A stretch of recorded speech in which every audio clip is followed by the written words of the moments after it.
So here's something I haven't done very often on this channel, which is an unboxing video, and then we followed up by a very brief test with this. This is a Degen 31MS. This is a sort of portable active loop antenna, kind of, I guess, like the one Sony used to make. And this one I think is sold under a number of brands. This I ordered from AliExpress for, I don't know, $30 or something like that. I've been wanting to play around with one of these for a while. You can see on the back of the box sort of what it's designed to do. You clip it on a patio door with the antenna, and then it goes into the shortwave antenna box. It's also got a ferrite rod for coupling it to the AM antenna. That might be interesting to play with. That would also be usable with presumably my MLA 30 Plus antenna, so that struck me as a bonus. It's got clips for to plug it to clip onto antenna, not that I don't have those already. And it takes a couple of AA batteries, and it has a tuner which makes it different from the MLA 30 Plus. So it's trying to do some different things here. So that's on the back of this.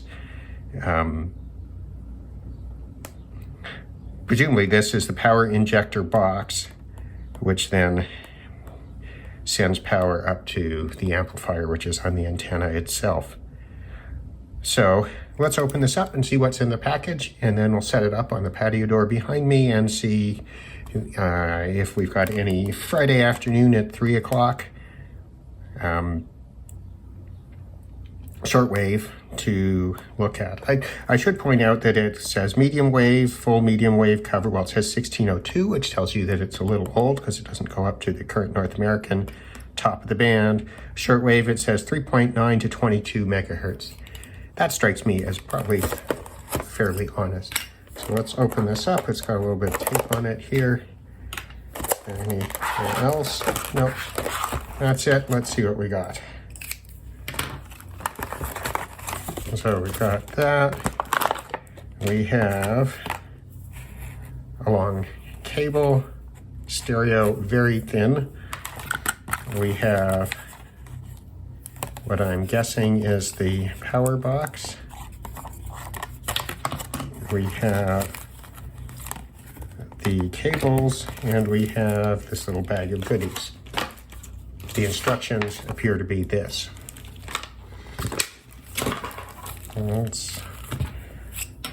This has been sitting on, judging by the yellowing of the tape on here, this has been sitting on the shelf for a long time. I wonder if anyone's still actively manufacturing these things. There we go. I got the little bag opened.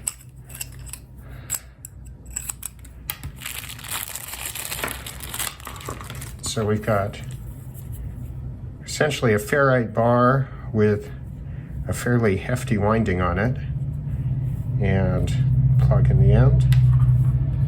This looks like a clip for the top of the antenna.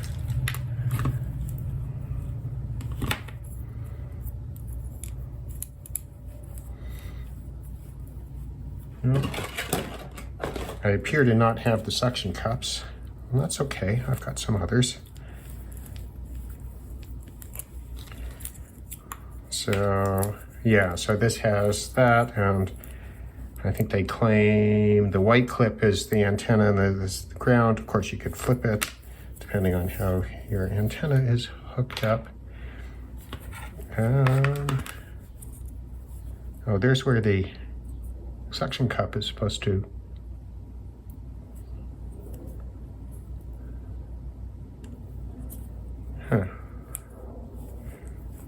Not quite sure how that's supposed to work. Anyway, let's have a look at the antenna itself. That consists of a loop of wire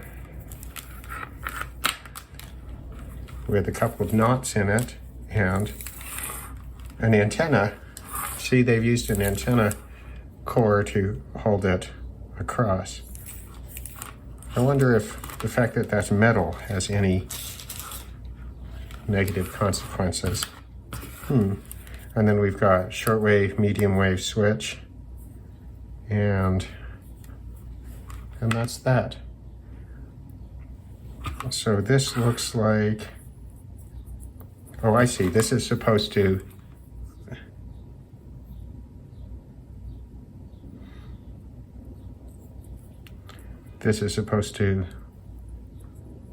oh, I see. This goes through here like that, and then you can clip it to whatever. All right. I'm a bit bummed that I don't have the suction cup, but as I said, I've got one somewhere. All right. We've got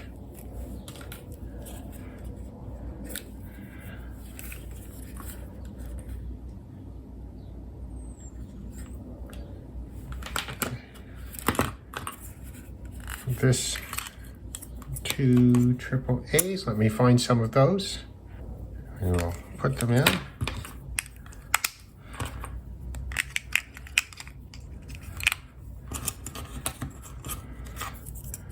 Clip that on. Power light comes on. That's a good sign. So this is supposed to go to your receiver. This is supposed to be the tuning. And this, I believe, goes to the antenna.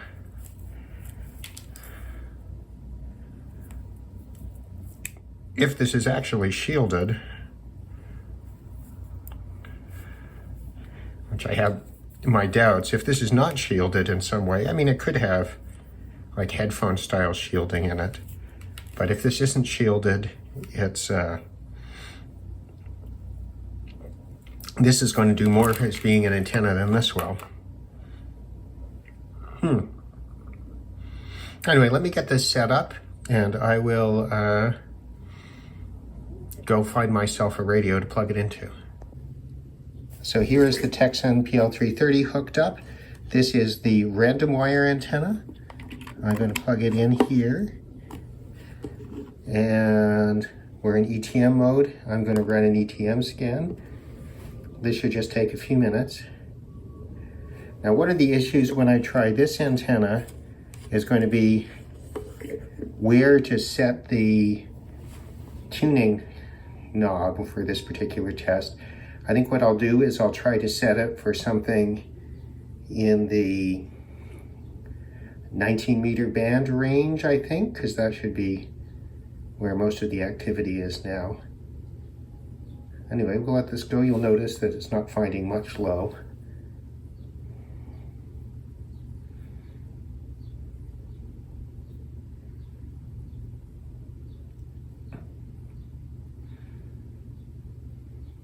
So we're now to 31 meters.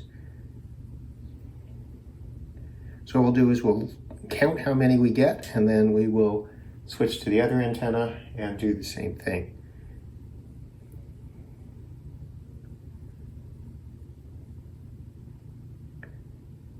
So what I'm curious is as to whether this does any better than a random wire antenna set up indoors. Now keep in mind that a random wire antenna set up outdoors will almost always outperform something like this. But indoors, maybe it will be more successful. We'll see. We're on number 12, so it's found 11 stations so far. Over into the 19 meter band. Now we're into the 16 meter band, so it's found 13, 14, 15.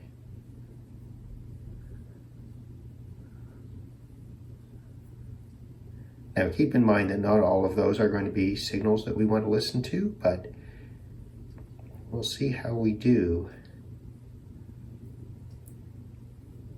I don't know why I'm doing this in real time. Maybe I will cut this out. We'll see. We're almost to the top. There we go. Let's see what it tells us. 17 channels. Okay. So 6070 is local here in Toronto. It's quoted variously.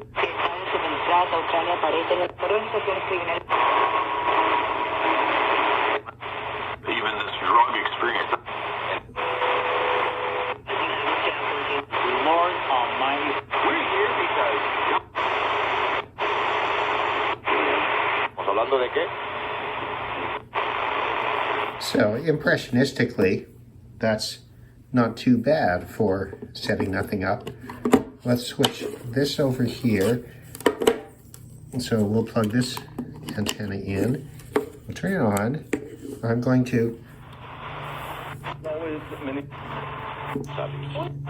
move up to here. We'll use this.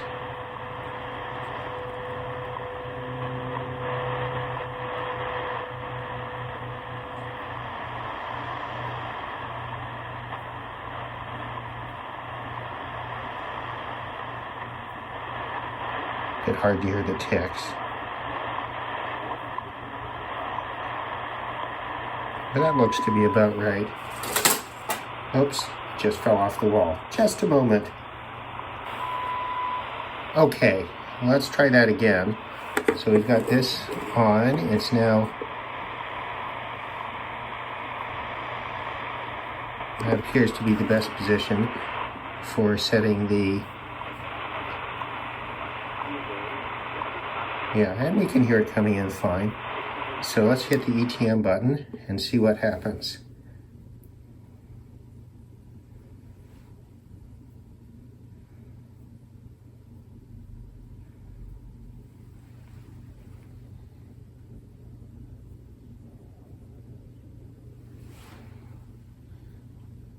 And so far, I don't think I'm seeing much difference.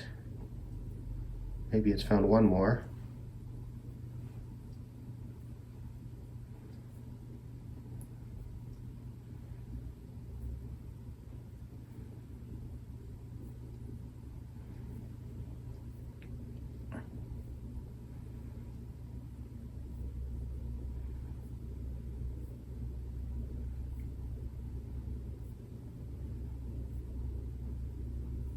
No.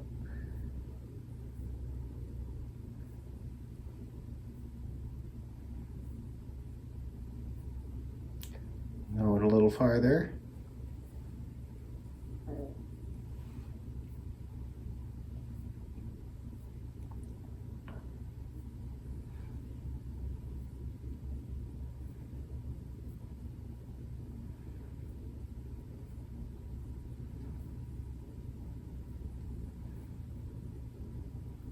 And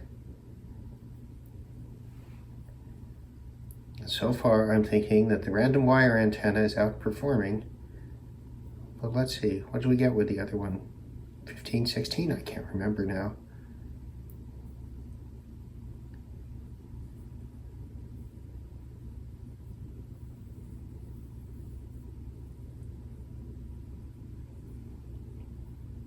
Right, we're almost up to the top.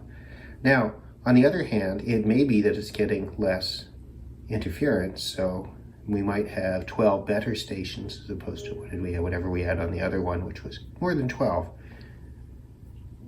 So let's see how that goes.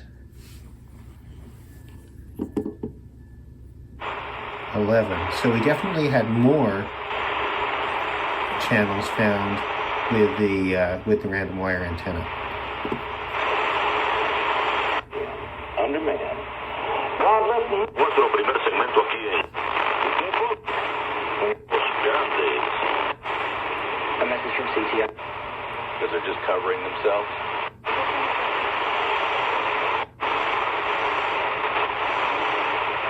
I mean, there are things there, I know there are. But yet they lost their cruise. And it calls themselves a bastard.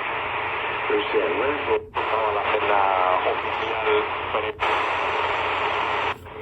Well, I mean, there's everything that's there is pretty well coming in. So, I mean, in that sense, it's a wash. I think if you go back and look at the video, which I probably won't, you could probably see which one is has more active stations that coming through. But I'm going to say this, there's no compelling reason to buy one of these little active loop antennas to hook on your window. If you have a patio door here, wrapping a random wire antenna, which could be free or, could be, what are they going for? $10 now? Yeah. So I would say it's a fun toy. I'm going to play with it some more and see if it does some interesting things. But my feeling at the moment is that these little active loop antennas are probably not worth your money and the hassle of bringing them in. There may be a reason why they've become kind of hard to find. Thanks for watching.